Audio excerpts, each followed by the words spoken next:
Breaking news, গোপন তথ্য ফাঁস। ভারতে পলায় থাকা শেখ হাসিনার নির্দেশেই ঢাকা আন্তর্জাতিক বিমানবন্দরে আগুন দেওয়া হয়েছে।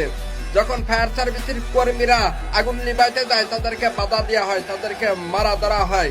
সিসি ক্যামেরার যে ফুটেজ গুলো আছে এগুলো চেক করলেই বোঝা যাবে যে ভারতের দালাল রয়ারা যারা আছে তারাই আগুন দিছে শেখ হাসিনার নির্দেশে।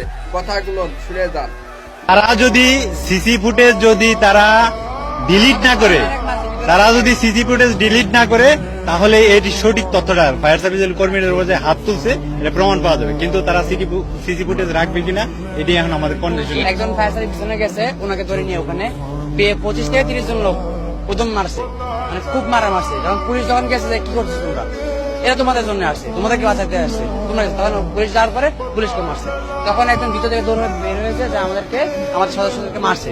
তখন আমরা কয়েকজন পাবলিক যায় তাদেরকে জিজ্ঞাসাবাদ করার সাথে একজনের কলার ধরে টান দিয়ে সে কি বিতরণের চেষ্টা করছে, এটা এখান থেকে বিতরণের চেষ্টা করছে। আপনাদের সেটা পারে নাই, সে অনেক দেখাচ্ছে।